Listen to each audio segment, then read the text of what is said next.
Bíblia é nossa defesa contra uma vida de injustiças.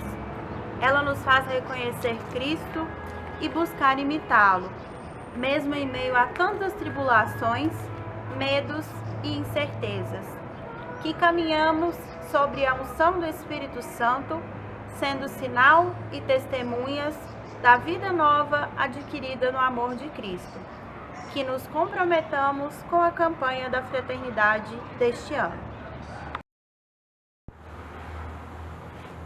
O Senhor esteja convosco, Ele está no meio de nós. Proclamação do Evangelho de Jesus Cristo segundo João. Glória a vós, Senhor.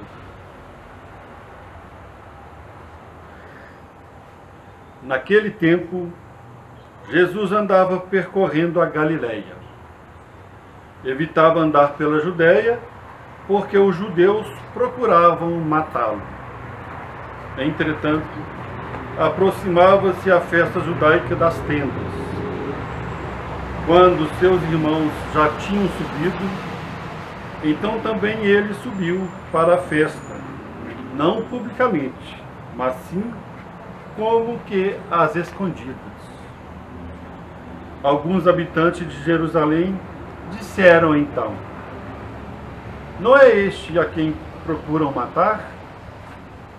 Eis que fala em público e nada lhe dizem.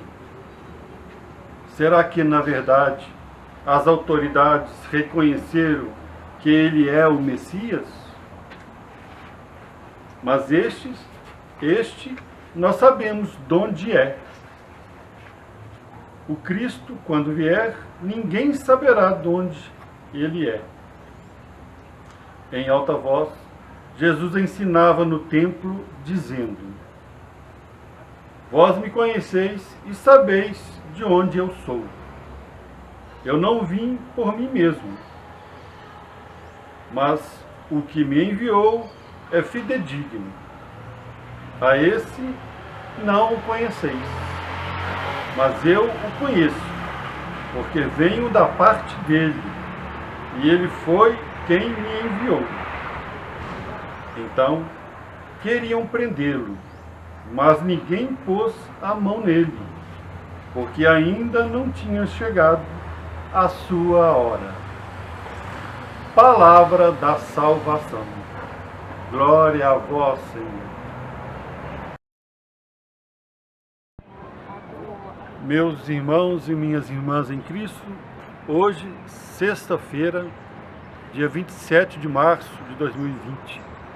Nesse horário, seria o horário de nós estarmos reunidos aqui na Matriz Nossa Senhora de Lourdes para a Santa Missa.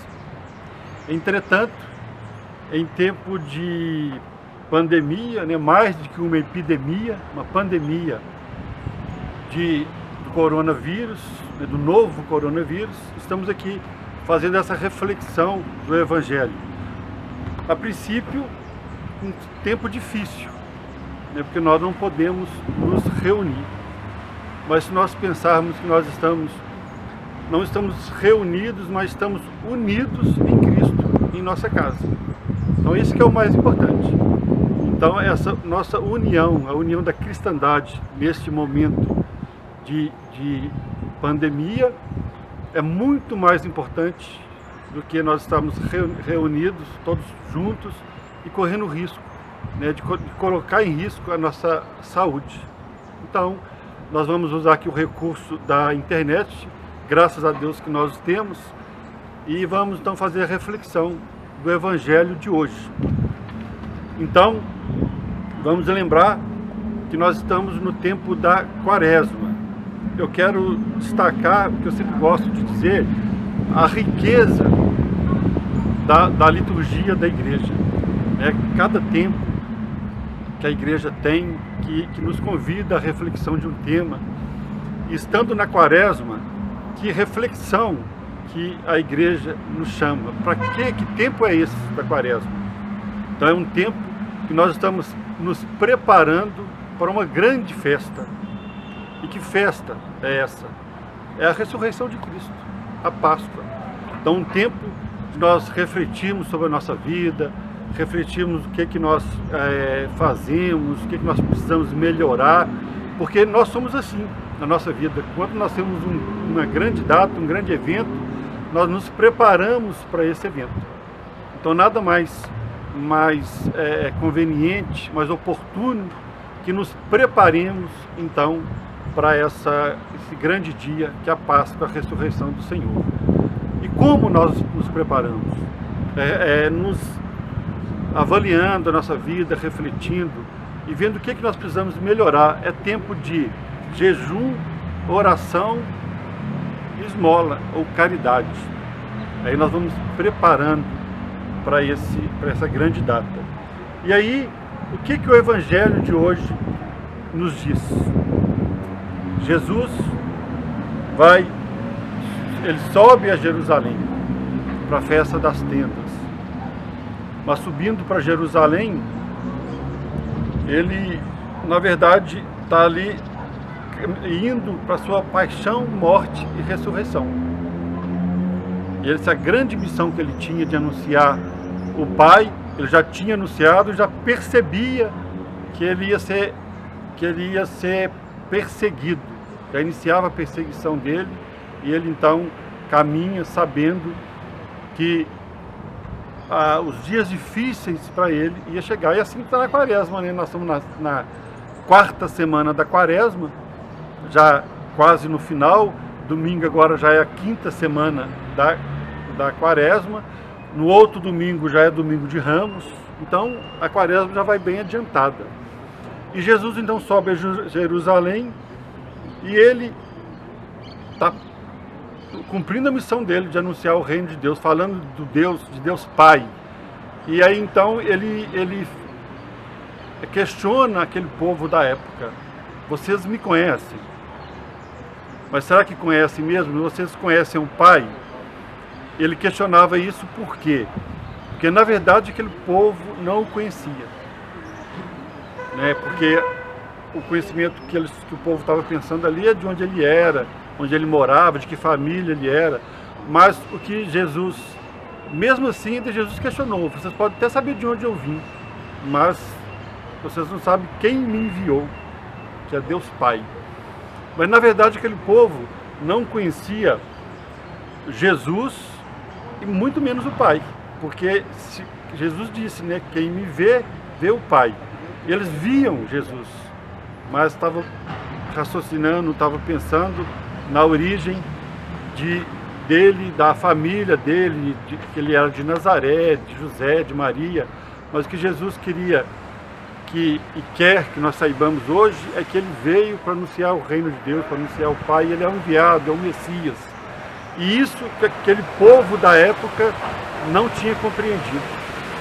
E aí nós podemos pensar então, e hoje?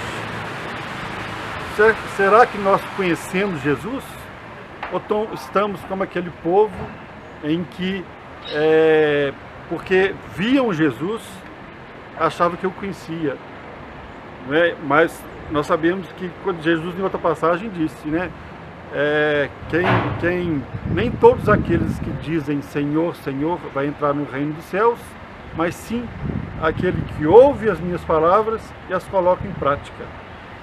Então hoje, e aquele povo da época também, e hoje, para nós dizermos que conhecemos Jesus, nós precisamos colocar as palavras dele em prática. E aí começa a gente pensar: será que nós estamos, por exemplo, com preconceito? Será que nós preocupamos com os nossos irmãos que estão à margem da sociedade? Ou será que nós os julgamos? Em outra passagem também Jesus disse que quando nós acolhemos um desses pequeninos, é a ele, Jesus, que acolhe, e não aquele pequenino. E aí nós ficamos pensando: será que ainda, passado tantos anos, nós ainda não o conhecemos, essa profundidade da palavra dele? Aí nós começamos a ficar preocupados. Mas, entretanto, contudo, todavia, nós, aqui da Igreja do Brasil, temos um privilégio. Sabe qual é? Nós temos a campanha da fraternidade. Essa campanha que nos ajuda nessa caminhada, de refletir se nós de fato conhecemos Jesus, nós estamos cumprindo a nossa missão de cristão. E ele ajuda a gente a avaliar essa questão. E aí então, e a mim, pessoalmente, essa campanha está me ajudando muito. E eu acho que a reflexão que eu vou falar para vocês agora também vai os ajudar. Logo no início da campanha, o que chama a atenção, uma das primeiras coisas que a gente vê e ouve, é o hino da campanha. O hino da campanha da fraternidade desse ano fala a última frase do hino, do refrão do hino. Ele a viu e compadeceu-se e cuidou. Ele a viu. Então a campanha da fraternidade este ano 2020, ela tem como tema fraternidade e vida, dom e compromisso, e o lema: viu, sentiu compaixão e cuidou dele, né? Para aquela passagem, baseado naquela passagem do bom samaritano, onde aquele homem está jogado à beira da estrada, passa um sacerdote, e aí, né, talvez muito preocupado em que tinha que fazer no templo, e não preocupa, não cuida. Aí passa o levita, os levitas cuidavam do templo naquela época, também talvez atarefados com a tarefa do templo, também passou e não cuidou. E veio um samaritano, viu, teve compaixão e cuidou dele. Então a campanha da fraternidade tem esse tema, esse lema. Então ela nos ajuda muito nessa reflexão, pelo menos a mim, me ajudou. E eu queria falar para vocês aqui, queria partilhar com vocês o tema, falei do tema do lema, mas aqui queria falar do hino.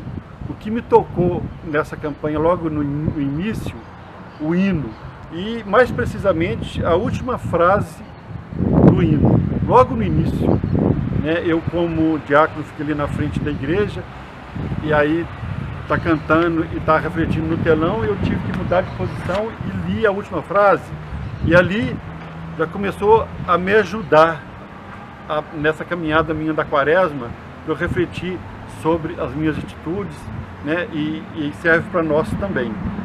Olha a frase: ele a viu e compadeceu-se e cuidou. Ele a viu, compadeceu-se e cuidou. E aí, como eu sabia que o tema é de Lucas, do bom samaritano, aí eu fiquei pensando, mas não é ele o viu, né, o homem que estava caído. E aí, quando eu olhei, pensei, aí caiu a ficha, como se diz, porque na verdade ele a viu a vida. Ali era uma vida. Então, independente de quem estava caído ali, né, se era um drogado, se era um bêbado, ou se era um rico, ou o que fosse, ele teve atenção à vida. Então, aí nós começamos a pensar, então, quantas vezes nós julgamos, passamos na rua, vimos alguém caído, vamos colocar aqui, por exemplo, um drogado ou um bêbado, e aí nós falamos, ele é um fraco, né? Ele não conseguiu controlar, ele é uma pessoa fracassada. Aí, nessa avaliação, nós estamos avaliando a pessoa, nós estamos julgando, enquanto nós precisávamos estar vendo ali uma vida. E quando nós olhamos para a vida, aí não importa quem é. É uma vida que está sendo perdida, uma vida que está precisando de ajuda. E é isso que nós precisamos de fazer. Isso que nós precisamos de avaliar. E aí, então, eu depois, mais para frente, lendo o texto base da campanha, eu percebi alguma coisa que me comoveu. E eu acho que vai comover vocês também. O texto, ele usa de uma metáfora em certa altura do texto, usa uma metáfora utilizando da imagem da bacia com água. Mas a bacia de Pilatos, onde nós podemos lavar as mãos, ou a bacia de Jesus, onde nós podemos lavar os pés das pessoas que sofrem, podemos ajudar, né, simbolicamente, aí, metaforicamente, falando que nós podemos ajudar as pessoas. Então, se nós estamos no tempo de Quaresma, se o pedido, a proposta, nós avaliarmos a nossa atitude, nós podemos parar e pensar então, cada um de nós, eu também, na minha vida, quantas vezes eu lancei mão da bacia de Pilatos e quantas vezes eu lancei mão da bacia de Jesus. A bacia de Pilatos simbolizando que eu lavei as minhas mãos quando eu vi uma situação em perigo, quando eu vi uma vida em perigo, em risco, eu lavei as minhas mãos, né? Eu não dou conta de resolver tudo também, eu não consigo carregar o mundo nas minhas costas, isso é talvez para o governo, ou é para a igreja, não é para mim. Então nesse momento eu utilizei a bacia de Pilatos. E quando eu parei e ajudei, quando eu fui e cuidei daquela pessoa que estava em dificuldade, aí eu usei a bacia de Jesus. Aí a gente fica pensando, quando nós passamos por uma vida que está em perigo, uma vida que está uma pessoa que está em dificuldade, nós, se formos julgar aquela pessoa, aí nós vamos perceber que nós estamos lavando as mãos, enquanto o que é pedido para nós é parar e ajudar e lavar os pés e simbolicamente ajudar aquela pessoa que está em dificuldade. Então, se nós pensarmos assim, aí nós vamos dizer que valeu a pena a campanha da fraternidade de 2020. Então a gente mudar, né, essa visão de olhar alguém em dificuldade, olhar para a vida e não para a pessoa. É uma vida em dificuldade. Então ele a viu, compadeceu-se e cuidou. É ver com os olhos do coração. E aí a gente vai pensando, eu na minha vida posso dizer que lembrei de alguns momentos de pessoas que me ajudaram. Por exemplo, quando eu estava na faculdade, duas pessoas me ajudaram a pagar a faculdade para eu dar conta de fazer meu curso. Aí eu lembrei que essas pessoas, então, lançaram mão dessa bacia de Jesus. Eles podiam ter usado a bacia de Pilatos, dizer, não, eu estou com meu dinheiro aqui, trabalhei, ganhei meu dinheiro, ele que trabalhe também, que ganhe, que pague a sua faculdade. Mas não, me ajudaram. Mais recente, uma pessoa me ajudou financeiramente também. Então essa pessoa também teve a oportunidade, teve na vida dela essas duas bacias, a bacia de Pilatos e a de Jesus, e utilizou a bacia de Jesus para ajudar, para colaborar. Então, tomara mesmo que durante a nossa vida, em que nós vamos ter diante de nós essas duas bacias, nós sempre lancemos mão dessa bacia de Jesus, né, que é para ajudar, para lavar os pés, e que, mais ainda, que nós lavemos nessa bacia de Jesus os nossos preconceitos, os nossos julgamentos, que nós compreendemos que se uma pessoa está em dificuldade, nós não podemos dizer que é culpa dela, ou porque ela é uma fracassada, uma fraca, não. Nós não sabemos a história de vida daquela pessoa, em que momento ela caiu naquela situação, se faltou oportunidade para ela, se ela teve um momento que ela precisava de alguém que desse as mãos para ela, para ajudar, e ela não teve, uma grande decepção. E aí, quem está passando ali e está bem, pode pensar, olha, graças a Deus que eu estou bem, porque eu tive oportunidade.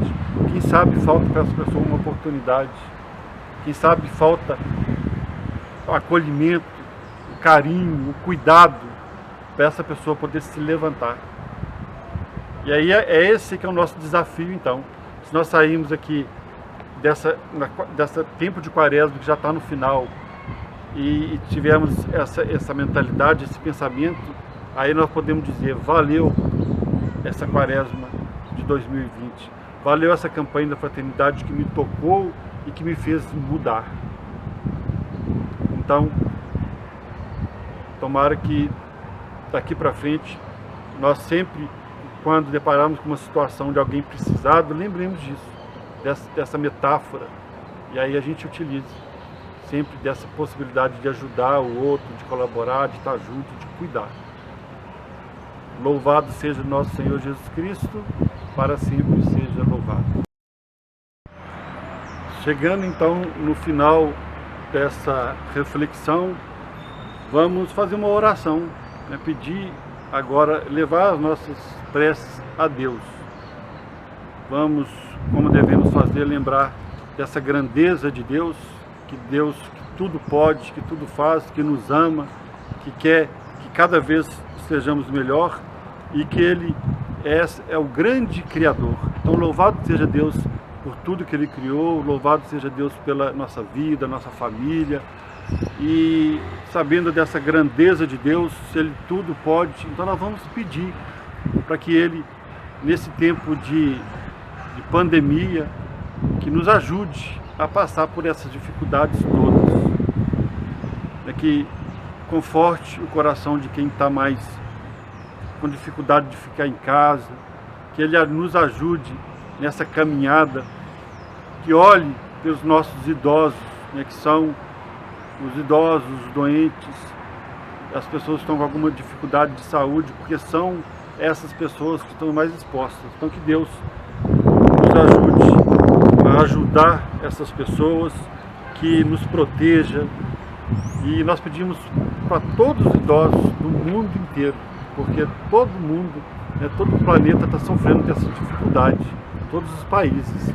Então, que Ele ajude a todos, e como é natural, nós temos os nossos próximos em casa, nossos pais, nossos tios, nossos avós, nossos irmãos que são mais idosos. Então que Deus proteja esses mais próximos de nós, que Ele nos ajude nessa dificuldade, cuide de cada um de nós. Eu aqui lembrando das minhas tias mais velhas, né, que estão mais vulneráveis, que Deus as proteja, né, também alguns irmãos que já estão no grupo de risco também, que Deus, enfim, cuide de cada um de nós, nos proteja, e que a gente consiga passar por essa dificuldade, e a gente, depois, passado tudo isso, nós vamos poder de novo estarmos reunidos, né, mais e também unidos, agora unidos na fé, e passado toda essa dificuldade que nós estamos passando, nós vamos estar reunidos. Então que Deus seja essa nossa força, e que nós saibamos colaborar ficando em casa, evitando de sair, tomando os cuidados de higiene que nós precisamos tomar, para que a gente possa dizer depois no final: ufa, conseguimos, estamos salvos. Que assim seja. Amém. Obrigada, Senhor, por ser nossa esperança de paz. Obrigada por nos dar força para vivermos toda e qualquer situação. Obrigada por renovar nossas esperanças a cada manhã. Obrigada por teu interesse e cuidado que dura a vida inteira. Obrigada por ter colocado em nós a certeza da vitória e a graça que nos faz mais que vencedores por meio de Cristo. Amém.